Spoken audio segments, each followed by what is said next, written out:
O texto base que nós vamos estar lendo será Deuteronômio, capítulo 6. Mas, meus amados, eu já adianto que o meu objetivo nesta noite com a exposição da palavra é fazer com que ela traga-nos mais clareza ainda a respeito de uma prática cristã que não foi criada pelo protestantismo apenas, ele apenas seguiu.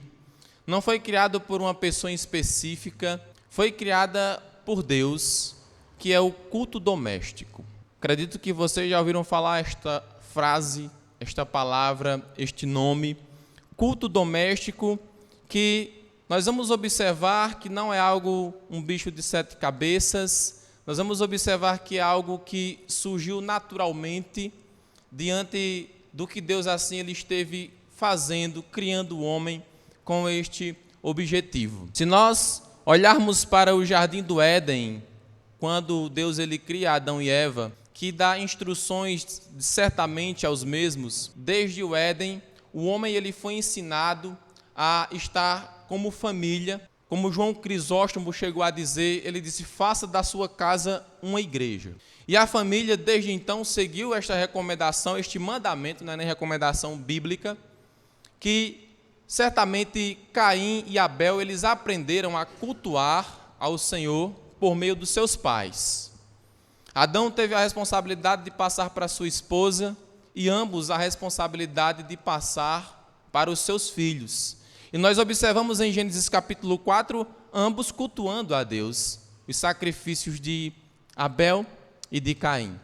Então observem que não é algo apenas que surgiu com o cristianismo, é algo que remonta aos tempos da criação, o culto doméstico, que tem ficado, infelizmente, muito de lado hoje, no seio de muitas famílias. Como será que anda nas nossas casas? Todos nós estamos sujeitos a estarmos, de certa forma, abandonando e tirando isso do nosso círculo de convivência, porque não há prioridade, de certa maneira. O culto doméstico ele não é algo tão complexo como às vezes nós costumamos imaginar.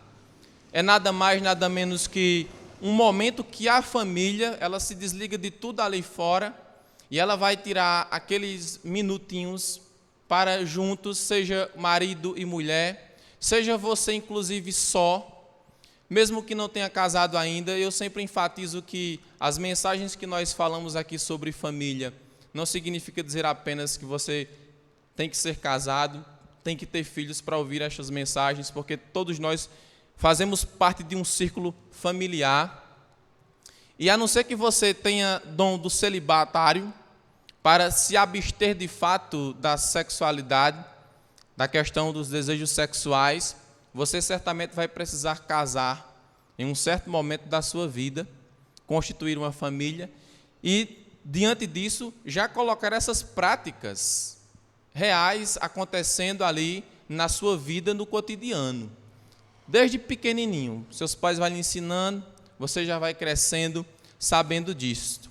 Mas a vida corrida da atualidade, meus amados irmãos, tem se tornado um fator de negligência em muitas áreas do lar. Muitas vezes nós olhamos para alguma coisa que não fizemos a tempo, rapaz, eu não tive o tempo de fazer isso aqui. Alguma coisa específica, quando você vai ver, se passou meses e às vezes até anos, e você não colocou aquele certo plano em prática que você queria ter colocado na sua família, na sua casa. E o culto doméstico é uma destas áreas, é uma destes fatores que, diante da correria do dia a dia, ele se tornou também algo não prioritário.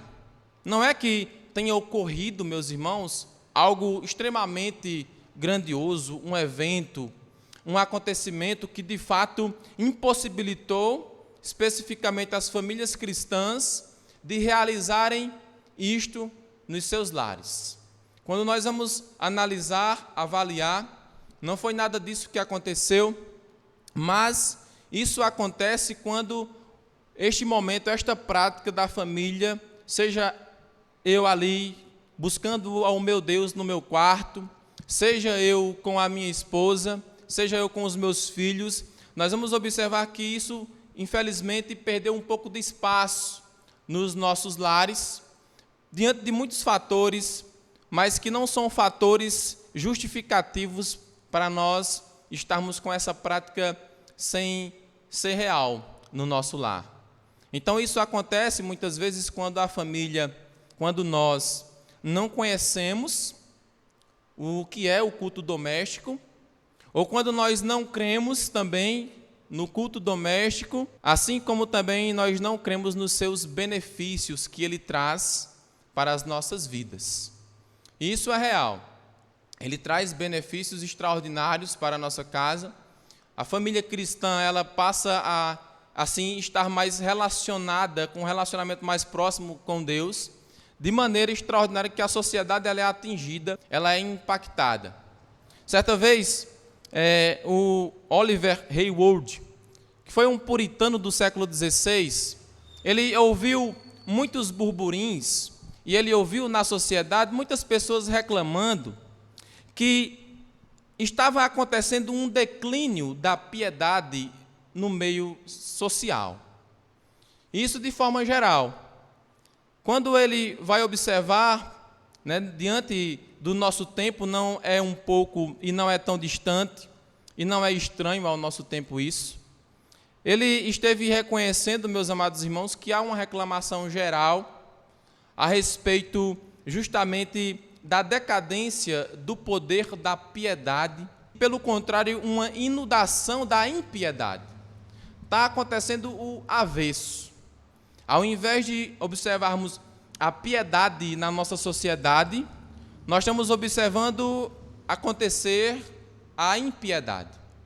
E aí o puritano Oliver Hayward, ele disse que não conhece outra maneira e outro remédio de melhorar isso, a não ser a piedade doméstica. A piedade da casa, a piedade no lar, que é desenvolvida, que é realizada por meio da família, e aí uma família piedosa serão cidadãos piedosos, via de regra.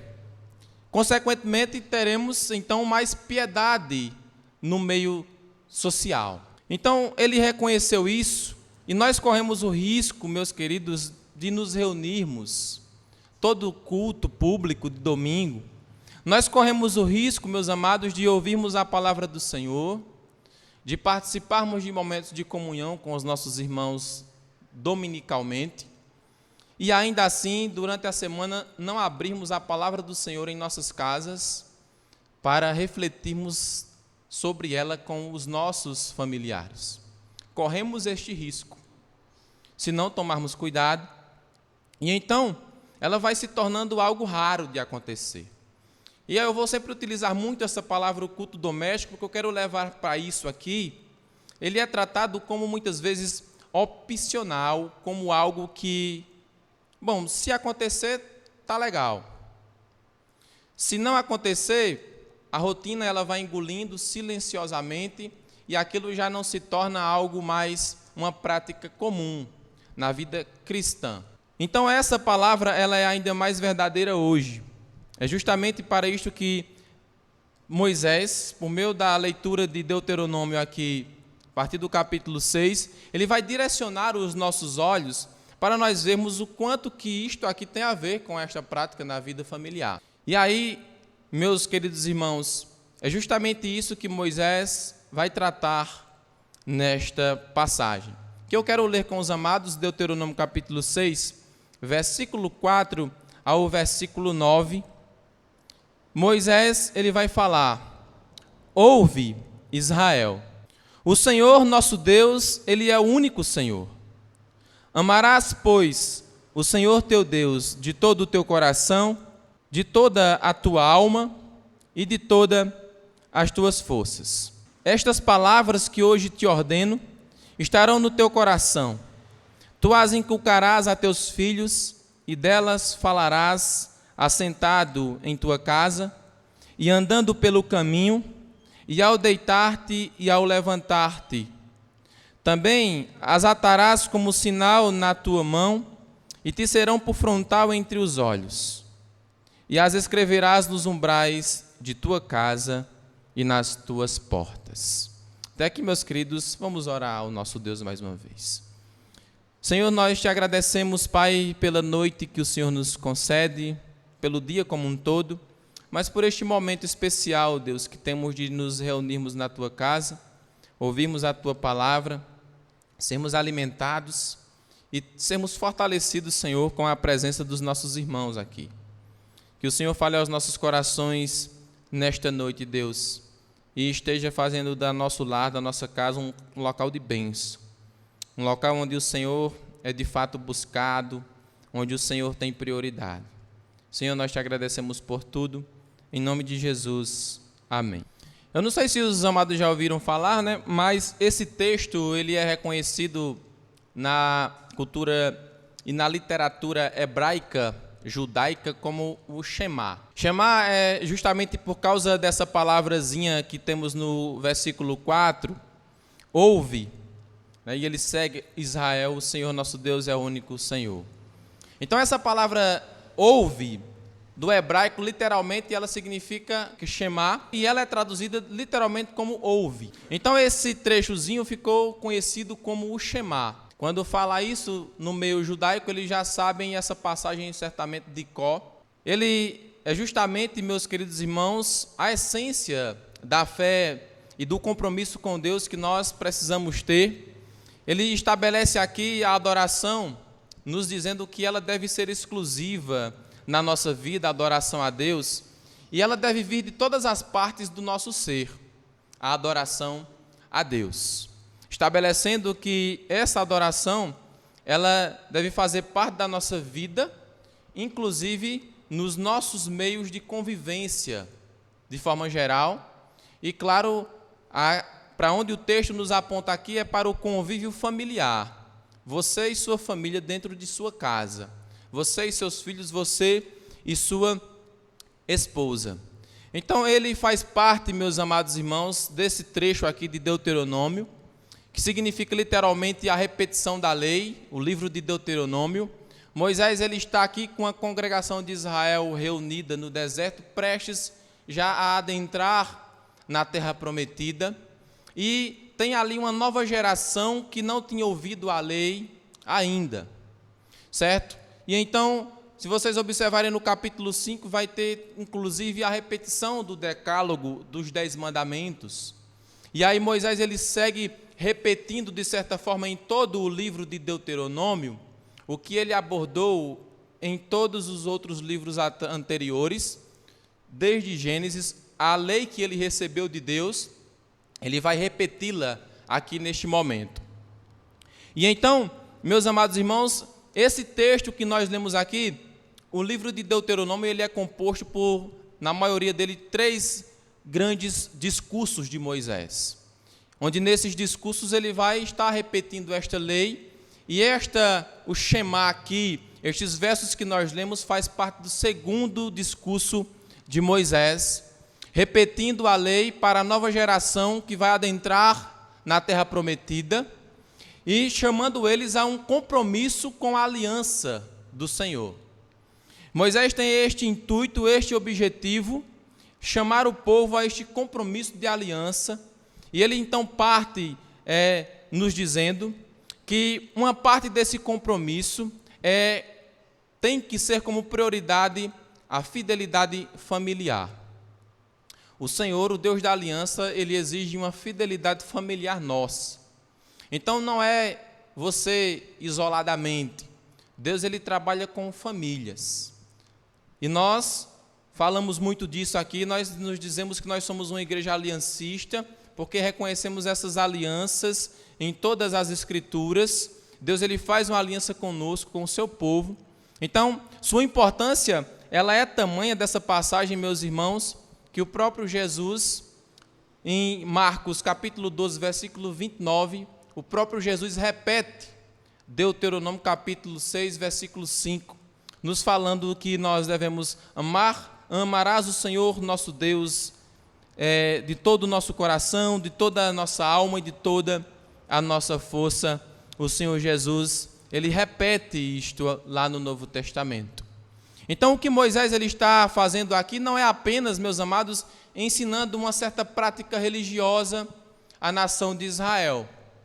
Prática religiosa porque, de certa maneira, foi assim que alguns judeus interpretaram isso, entenderam isso, de maneira de que os fariseus, eles interpretaram literalmente este versículo aqui, e eles, de fato, quando diz aqui no versículo 8, atarás como sinal na tua mão, e terão por frontal entre os teus olhos, as escreverás nos umbrais de tua casa e nas tuas portas.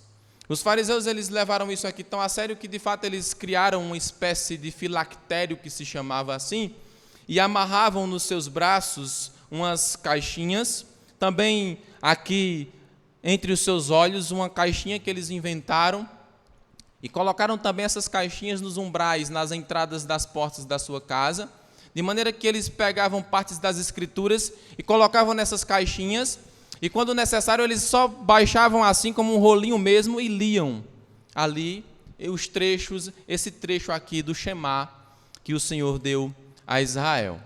Então eles interpretaram literalmente, mas a principal forma onde esse texto deve se encontrar é em nossos corações.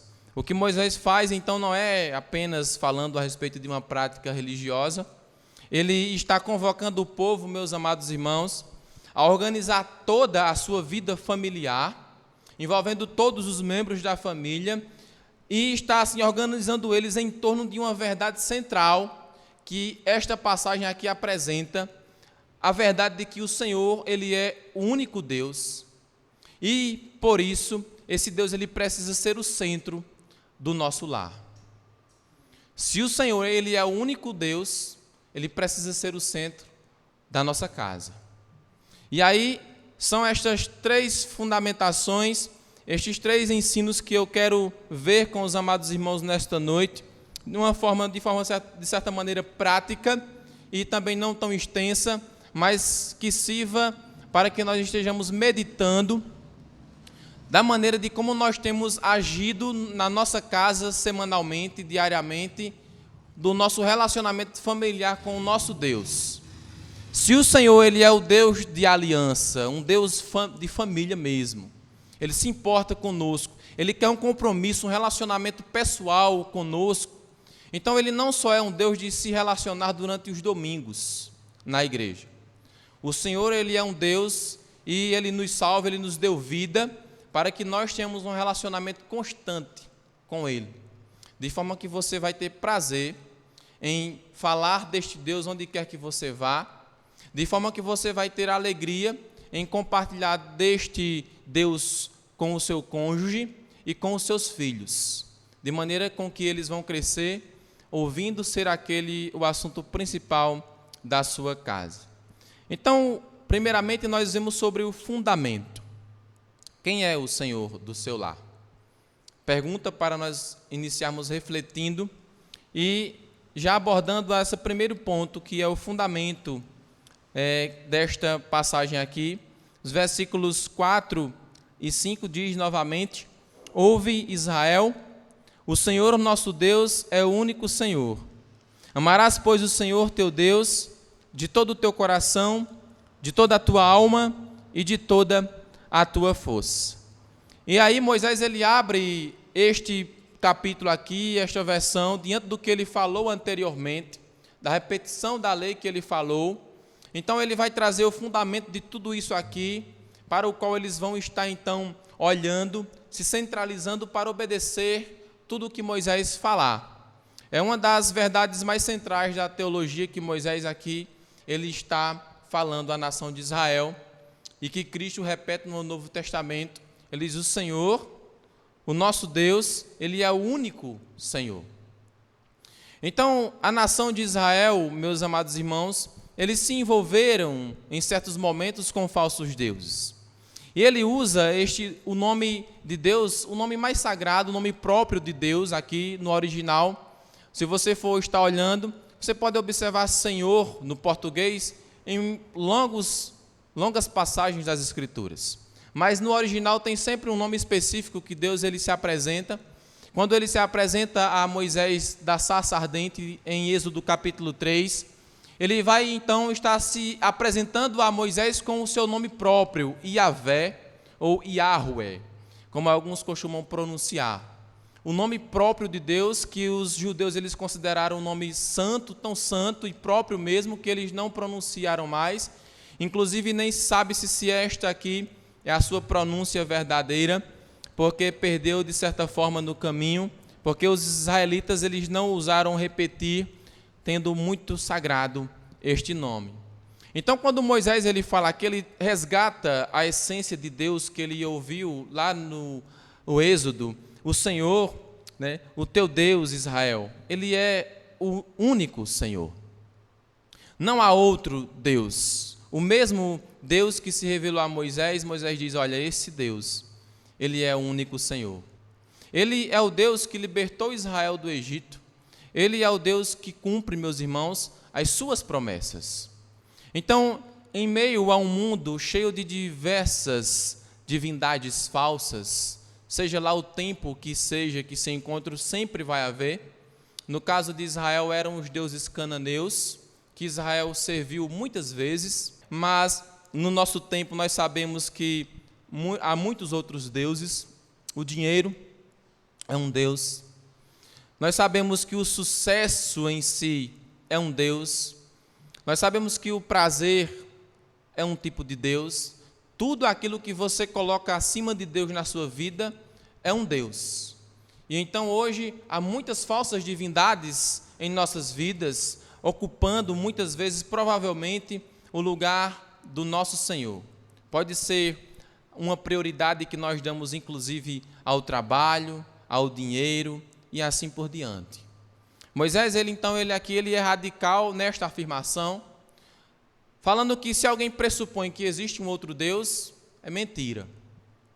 Se nós colocamos alguma outra coisa como Deus nas nossas vidas, e nós não precisamos confessar que, eu faço disso um Deus, porque as práticas por si só já deixam isto claro, embora muitas vezes nós nem sequer reconheçamos ou enxerguemos isso.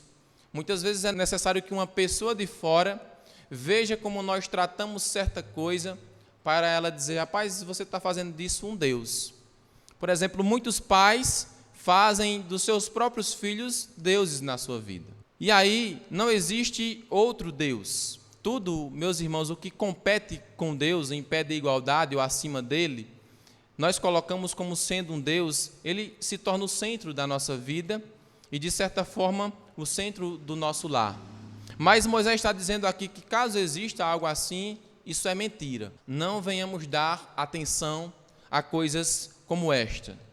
E da singularidade de Deus, meus amados irmãos, Deus ele é singular, ele é único, decorre imediatamente o mandamento do amor a este Deus que é o único Senhor. Por ele ser o único Senhor, ele é digno de ser amado. Moisés parte desse pressuposto.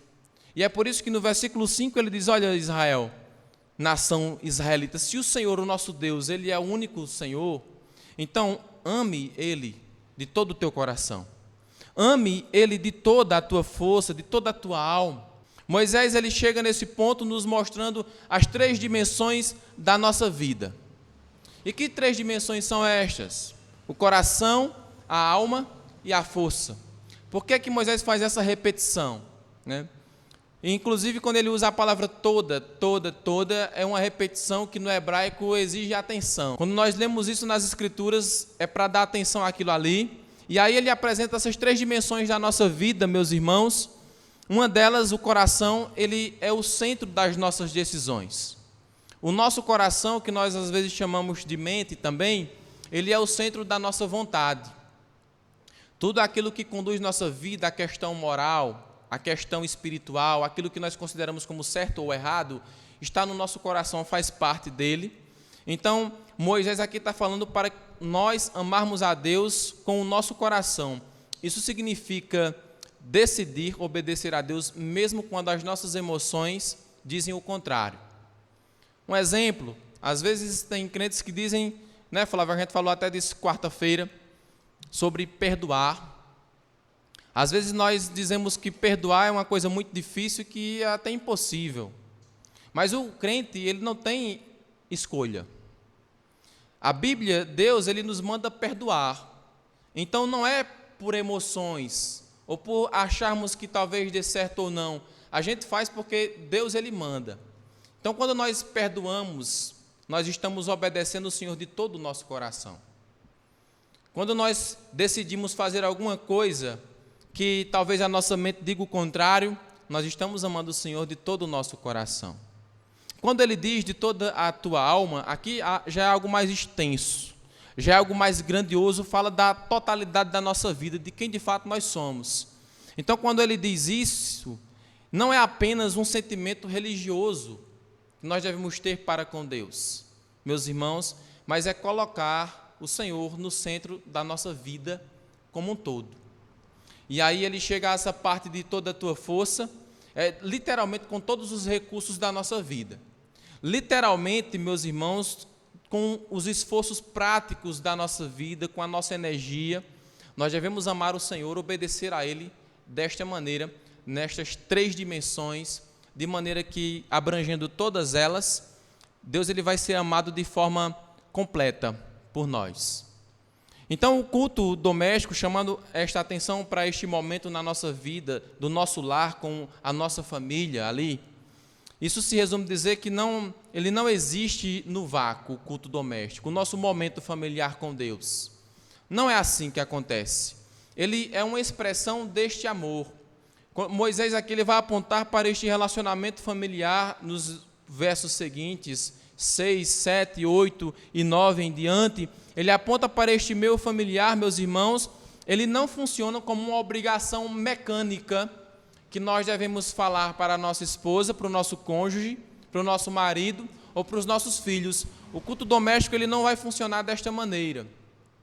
Ele precisa brotar de pais, de cônjuges que buscam a Deus, que amam a Deus desta maneira, com essas dimensões da sua vida de forma genuína. Porque quem ama ao Senhor de todo o coração, buscará a Ele automaticamente. Uma família que tem o seu momento com Deus, certo? Ela não tem ali outra coisa como prioridade, ela dá prioridade ao Senhor, mas uma família que tem o culto doméstico, mas não tem Deus no centro do coração das pessoas, dos pais, ele terá apenas um ritual vazio. Será apenas um momento vazio, sem muita importância, e que por isso que muitas vezes, se eu fizer, tranquilo.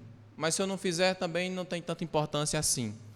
Mas a pergunta fundamental, antes de qualquer prática, é justamente esta que precisamos responder. Quem é o Senhor do seu lar? Porque quando o Senhor ele é o Deus do nosso lar, Ele tem prioridade extrema, em cima de todas as outras. E é por isso que, após nós falarmos sobre mandamento, precisamos falar antes sobre fundamento. A quem está fundamentado a nossa vida, a nossa fé, o nosso amor, a nossa esperança em Deus, no único Senhor? Beleza. Então vamos amar a Ele desta maneira.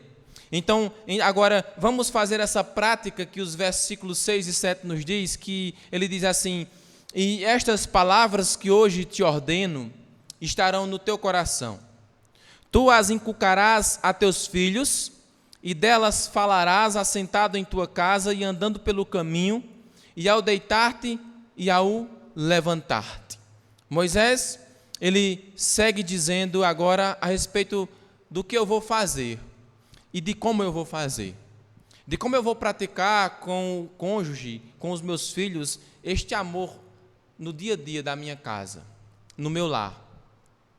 Ele reconhece, aliás, reconhecer que Deus ele é o único Senhor, meus amados irmãos, isso significa amá-lo de todo o nosso coração. Então isso não pode ficar guardado na intimidade de cada um. É a família junta, compartilhando desta verdade no dia a dia da sua casa, do seu lar. Vejam, é por isso que Moisés diz: essas palavras que eu te ordeno estarão no teu coração e as inculcarás a teus filhos. Antes, para que eu possa inculcar aos meus filhos, precisa estar aqui em mim. Eu preciso amar o Senhor para poder ensinar meus filhos a amar. É na prática, é no exercício, é no exemplo que meus filhos aprendem a amar o Senhor. Não tem como ser, meus irmãos, fora disso aqui. A palavra hebraica aqui, interessante, traduzida para inculcar, que Moisés ele usa, é interessante porque aqui no hebraico dá uma ideia de perfurar algo com insistência. Todo dia, pode durar anos, você vai lá tentando furar uma coisa. Então, quando Moisés ele usa essa linguagem aqui, ele está apontando para uma ação repetitiva, uma ação incisiva, que deve acontecer todo tempo, em todo momento. É uma prática que deve ter como se eu estivesse tentando perfurar algo insistentemente todo dia. Então é isso que você vai estar fazendo na mente do seu filho, e por que não na mente um do outro, podemos dizer também. Não é uma palestra anual sobre fé que vai fazer com que eu e com que os meus filhos entendam o que é amar a Deus. Não é eventos, aqui e acolá, mensalmente, que vai fazer com que eu, meus filhos, os adolescentes, seja lá quem for, aprenderão a amar a Deus. Amar ao Senhor, biblicamente, conforme Deus aqui ele mostra, fala por meio de Moisés, aponta, meus irmãos, para uma prática diária, é um processo diário. É por isso que os seus filhos não vão aprender a se comportar, às vezes, daquela maneira, ou não vão entender a fé rapidamente, de uma hora para outra, como amar a Deus dessa maneira, o que fazer, o que não fazer, em um estralo de dedo, da noite para o dia. É algo, meus irmãos, que requer persistência da nossa parte, para que a palavra do Senhor possa penetrar, ser inculcada na mente e na cabeça dos nossos filhos. Veja, esse processo diário ele precisa ser constante e exige que os pais, antes de tudo, vivam o que ensinam. Porque quando você diz algo para os seus filhos, eles vão observar você se você faz. E às vezes pode ser que você escute mas você não faz, papai, isso ou mamãe? Justamente porque ele não está vendo o exemplo. É assim que funciona o aprendizado. É esse processo diário. Então precisa estar no nosso coração. E no versículo 7 ele diz: tu as inculcarás a teus filhos e delas falarás. Como é que vai falar? Assentado em tua casa, andando pelo caminho, ao deitar-te e ao levantar-te. Então ele aponta para esse processo contínuo que deve ter. Não é um momento especial reservado para grandes ocasiões. Um aniversário, um evento de inauguração, eventos que não acontecem sempre, mas isso aqui na vida familiar é um rito ordinário da vida familiar. É fazendo isso constantemente, por isso que ele diz ao deitar-te, ao levantar-te, andando pelo caminho, ou seja, enquanto você, pai e mãe, vive, está ali lavando a louça, está ali fazendo alguma coisa, consertando a porta, está andando pelo caminho na rua, você está, nesse momento, mostrando para o seu filho como ele vai amar a Deus, como ele vai obedecer a Ele, nesse processo diário constante. E aí, quando ele crescer, Provérbios nos diz que se ensinarmos dessa maneira, ainda quando ele for velho, o filho não se desviará deste caminho maravilhoso. Então, é este momento, é durante o café da manhã, é levando para a escola, é na hora de dormir. Como observa Peter Craig, ele diz que os mandamentos de Deus deviam ser tema de conversa tanto dentro como fora de casa, do começo ao fim do dia. Em suma, os mandamentos deveriam permear cada esfera da vida humana. Israel, quando Moisés falou isso aqui, eles entenderam isso, só que não colocaram em prática literalmente. Colocaram literalmente no sentido de forma religiosa, criar coisas materiais para realizar isso, mas deve estar no coração. Então, os mandamentos de Deus, o amor ao Senhor deve permear toda a esfera da nossa vida humana. O culto doméstico, meus irmãos, ele é um instrumento que Deus ele deu às famílias. Ele deu ao meio cristão. Por isso, João Crisóstomo disse: faça da sua casa uma igreja. Porque é, de fato, literalmente um mini culto que acontece ali, onde vocês, pais, são os pastores dos seus filhos, o pai, principalmente, como líder da casa, como sacerdote do lar, deve conduzir isso, deve fazer com que aconteça. Então, você vai criar um ambiente em que Deus ele vai se tornar o assunto natural na mesa do jantar, na cama ao deitar, no caminho para a escola. Os filhos que crescem nesse ambiente, eles não aprendem a fé apenas como doutrina na escola dominical ou no culto infantil na igreja. E não deve ser assim. A igreja não foi dada para ensinar, somente ela ensinar o seu filho desta maneira, mas isto aqui vem de uma fé vivida por meio dos pais, na casa, no lar. Essa prática ela deve ser constante. Então, se quisermos que os nossos filhos amem ao Senhor, se quisermos que o nosso cônjuge ame a Deus, essa prática ela precisa ser real na nossa casa. Esse momento com Deus, aprender isso em casa, os filhos normalmente aprendem pelo exemplo do pai. Quando eles casarem, eles vão implementar isso na sua casa porque foi isso que eles viveram em casa. Preparando isso aqui, eu me lembrei do exemplo extraordinário de Susanna Wesley, a mãe de John Wesley. Ela teve, se eu não me engano, 19 filhos, e John Wesley foi um deles, um homem extraordinário, que esteve aí fazendo grandes coisas, juntamente com o seu irmão e com outros, mas ela sempre tinha tempo para orar a Deus no seu momento a sós, mas ela sempre discipulou seus filhos em casa, embora fossem 19 filhos. John Wesley disse que aprendeu mais com sua mãe sobre a Bíblia do que com todos os pregadores da Inglaterra. Billy Graham, ele disse que o maior exemplo que ele teve dos seus pais foi a oração, porque ele via os pais orando juntos e uns com os outros. Vejam, são coisas familiares que o filho leva para a vida toda. É algo maravilhoso, meus irmãos, que alcança a casa. Então, é justamente esse terceiro e último ponto a respeito do alcance, uma casa que fala de Deus, onde Deus é o assunto principal. O temor a Deus é tido como prioridade. A fidelidade ao Senhor é algo que é ensinado constantemente. Não é algo acidental. Que eu falo de Deus com meu filho, quando acontece alguma coisa, eu me lembrei que a Bíblia diz isso. Meus irmãos, precisa ser algo assim, uma prática constante e intencional nas nossas vidas. E aí, os últimos versos, o 8 e o 9, ele diz assim: também as atarás como sinal na tua mão e te serão por frontal entre os teus olhos, que foram estes versos que os fariseus interpretaram literalmente e criaram os filactérios, que foram essas caixinhas que eles enrolaram nas mãos, colocaram entre os olhos e até mesmo nas suas casas. Mas Moisés avança, ele diz que não basta que a palavra de Deus esteja no coração e seja falada às crianças. Então o fundamento é o amor a Deus, é saber quem Deus é, para então que eu ame. Este é o fundamento. Se eu sei que o Senhor é o único Deus, então eu devo amar este Deus. E aí, se eu amo este Deus, que o meu amor por Ele está no meu coração já, eu vou ensinar aos meus filhos. Mas qual é o restante do alcance que isso tem? Fica só ali? Não. O alcance ele é muito maior. Ele deve marcar, meus irmãos, o que a família faz, o que a família pensa e o que entra na porta da sua casa.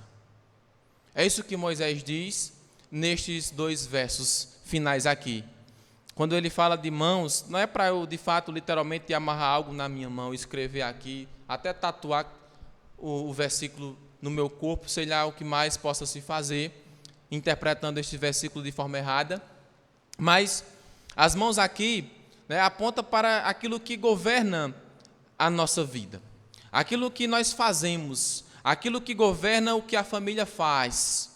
Meus irmãos, as práticas diárias que nós fazemos com as nossas mãos, que nós apalpamos, as escolhas práticas da nossa vida, o trabalho que nós fazemos, onde quer que vamos para trabalhar, o que nós estudamos, o meio que nós estamos, as ações que nós fazemos no dia a dia, devem ser moldadas pelo nosso amor a Deus.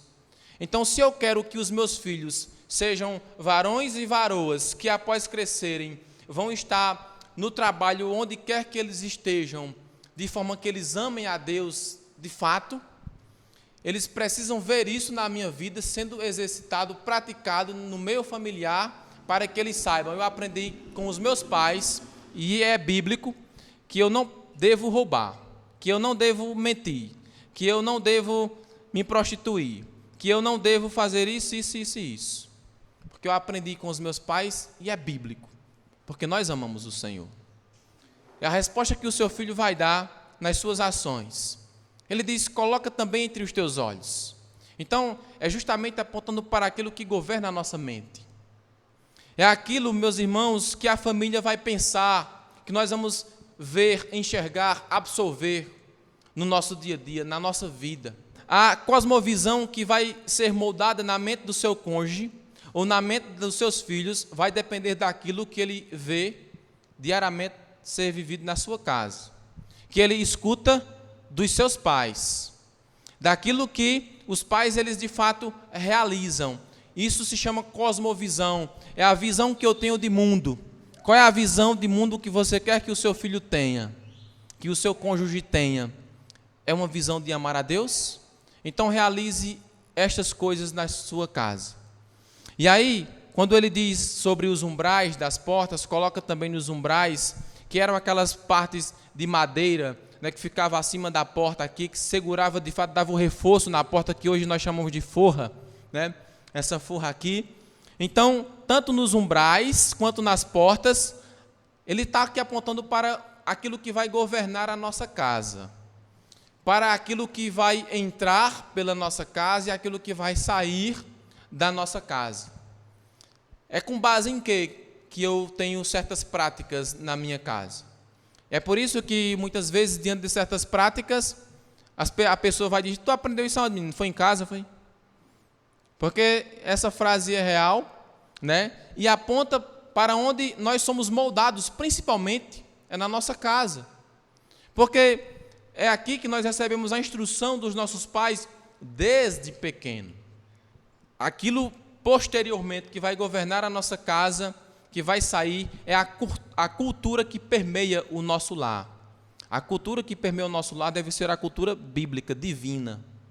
É o Senhor quem manda na nossa casa, e por isso que nós dizemos que a Bíblia, ela é a nossa única regra de fé e prática, é com base nela que nós implementamos coisas no nosso meio, na nossa casa, ensinamos os nossos filhos, uns aos outros, aos nossos cônjuges. Então é por isso que diante disso, Craig também ele resume bem quando ele diz que os sinais descritos indicam que o indivíduo, a sua casa, a sua comunidade, elas deviam ser distintos em seu caráter pela obediência aos mandamentos como resposta ao amor de Deus. Foi para isso que Deus chamou Israel. Olha, eu estou chamando vocês dentre as nações para que vocês deem o exemplo às outras nações. Tenham práticas das quais eu aqui estou dando a vocês. Então, também, na nossa casa, na nossa família, nós devemos ter esta prática aqui. O que governa a nossa casa vai, então, estar nos colocando de forma distinta do nosso caráter, a nossa obediência a respeito do que é visto lá fora. As crianças vão saber o que ouvir ou o que não ouvir na escola, quando os pais buscam por isso. Um lar, meus irmãos, marcados por esta prática de relacionamento com Deus, o que nós chamamos de culto doméstico, ele é um lar distinto. É por isso que o lar cristão, daqueles que têm sua fé em Deus e que buscam viver estes mandamentos, é um lar diferente de um lar que não tem Deus como centro na sua casa. É um lar distinto, não no sentido de superioridade, porque nós somos imperfeitos também, mas no sentido de que há algo visivelmente diferente ali. As pessoas olham e reconhecem de fato que este lar, ele é diferente. Os filhos, eles crescem sabendo que Deus de fato ele é real, que Deus, que a sua palavra ela é levada a sério em casa, porque o meu pai levou a sério, eu preciso levar também. Os filhos, eles crescem sabendo que o Senhor ali, não somente da sua casa, mas de suas vidas, é o centro deles, é o centro da sua vida. E isso, meus irmãos, forma caráter, identidade e fé que atravessa gerações. É por isso que tantos homens de Deus que nós conhecemos suas histórias hoje, como eu citei aqui, John Wesley, Billy Graham, eles foram ensinados desta maneira em casa, de forma com que se tornaram homens de Deus, de fato, porque seus pais não negociaram o seu ensino. Eles viveram de fato. E para finalizarmos, eu queria falar apenas nas aplicações aqui, nessa aplicação, algumas bênçãos concretas que provêm de um lar que tem o seu momento com Deus.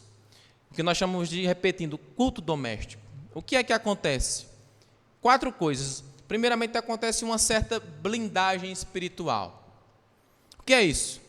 Em um mundo cheio de vozes ideológicas, o culto doméstico ele funciona como uma vacina diária na mente do seu cônjuge e do seu filho contra estas coisas. A palavra que foi inculcada, né, de forma com que todo dia você está ali, mesmo sendo difícil. Meu filho, tu não escuta não, olha meu filho, é assim, é desse jeito, inculcando mesmo com a dificuldade. Então essa palavra que foi inculcada desta maneira, ela fica como sendo uma barreira entre os filhos, de forma que os pais eles construíram ao longo da vida dos seus filhos, porque eles não negligenciaram este mandamento da palavra de Deus. Não era um mandamento apenas para o povo de Israel. Esse mandamento aqui de vivermos dessa maneira, que Cristo aborda no Novo Testamento e manda com que vivamos, é real e é necessário. A lei oral para nós ainda, moral, que Deus deu a Israel, ela serve para a igreja hoje também. Outra coisa que acontece é o fortalecimento do vínculo familiar. Uma família que tem essa prática de estar realizando na sua casa, em um certo momento, conversa sobre Deus ali, diariamente na sua casa, e tem esse momento em particular, pode chamar culto doméstico, ou o momento com Deus, é um momento, meus irmãos, onde nós nos desligamos lá de fora, inclusive das telas. Você não precisa estar com o telefone ali 100% direto. Você se desliga de fato e se conecta com pessoas, as pessoas que fazem parte da sua casa, as pessoas que fazem parte da sua família. Você se junta ali para falar de Deus e também para confessar fraquezas, por que não? Para confessar pecados.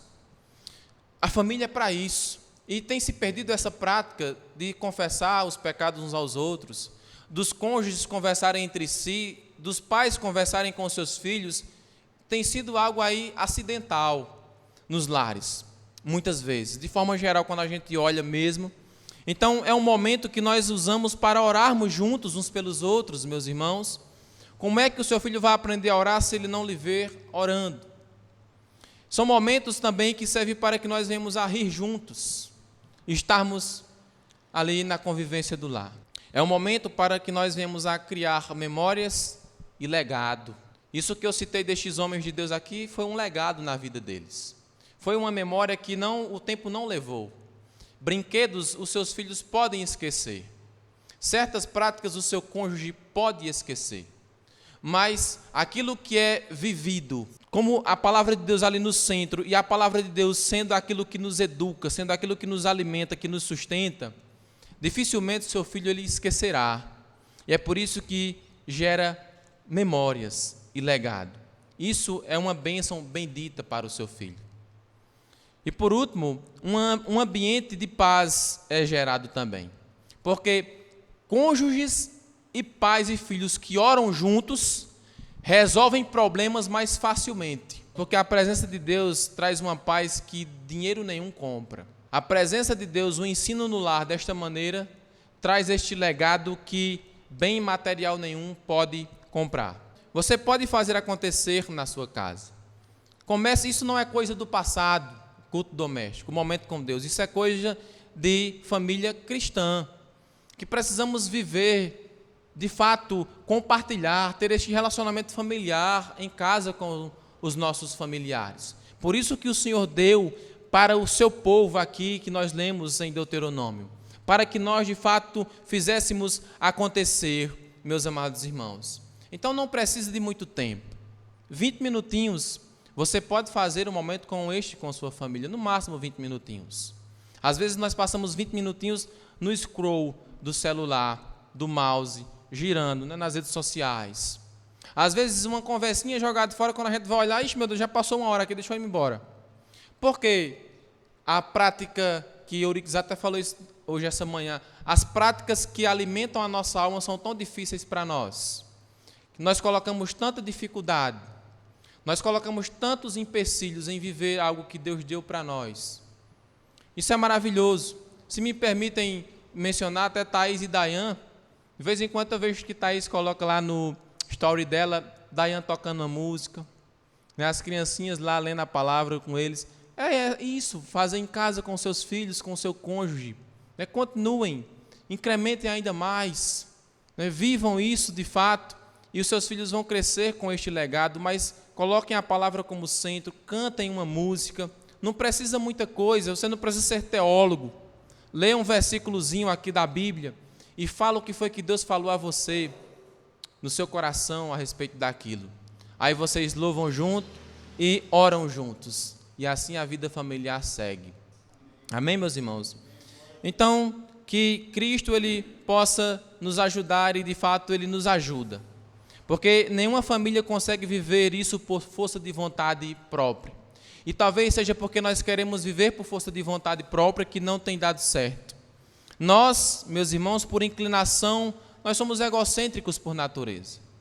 Nós somos muitas vezes preguiçosos por natureza. A rotina muitas vezes nos vence com facilidade e aquilo acaba sendo uma proposta futura. O próprio livro de Deuteronômio nos mostra nos capítulos seguintes que até Israel falhou nisso aqui, em viver isso. E nós também falhamos porque nós não somos perfeitos. Por isso o Shema, esta passagem que nós lemos, ela, meus irmãos, não pode ser algo lido isolado do restante das Escrituras, porque Jesus, ao citar isso em Mateus capítulo 12, ele mostra que ele mesmo é o cumprimento de tudo o que Deuteronômio exige. Jesus foi o Filho perfeito. Jesus, ele cumpriu tudo perfeitamente. Ele amou o Pai de todo o seu coração. Jesus, ele amou Deus o Pai de toda a sua força e com toda a sua mente. Ele cumpriu isso, então ele pode nos ajudar nesta obediência. Onde nós falhamos, Cristo foi perfeito. E por isso, confiando em Cristo, nós também podemos estar colocando isto em prática nas nossas casas. Ao morrer por nós, Jesus ele abriu o caminho, meus irmãos, para que famílias falhas, imperfeitas, ocupadas, possam, pela graça de Deus, começar a construir um lar diferente. Um lar que tem Deus no centro da história. O culto doméstico não é o que salva a sua família. Não é porque você vai implementar isso que você vai ser salvo também. Cristo é quem salva, mas é justamente porque Cristo nos salvou, é justamente porque o Espírito Santo habita em nós, é justamente porque Deus ele é real e a sua palavra é viva, meus irmãos, que vale a pena reunir nossa família em torno dele todo dia. E também isso não precisa ser algo que você precisa colocar ali como regra infalível todo dia. Tem um momento na semana com a sua família desse. Então, finalizando, ao realizar o culto doméstico, nós estamos aplicando na prática essa passagem aqui na nossa casa. É o momento em que a família para, de fato, se desliga do mundo, se desliga do seu trabalho, deixa o trabalho para lá, deixa os problemas para lá e vão viver Deus no centro da sua casa. Então, nesse momento, é o momento em que o único Deus ele está presente, o Senhor do lar. E a família então decide que aquela casa servirá ao Senhor. Amém, meus irmãos? Isso não é assunto ultrapassado na igreja, nem no meio cristão. É um momento, na verdade, necessário, meus queridos, que nós precisamos ter este relacionamento com a nossa família, no nosso lar, com Deus.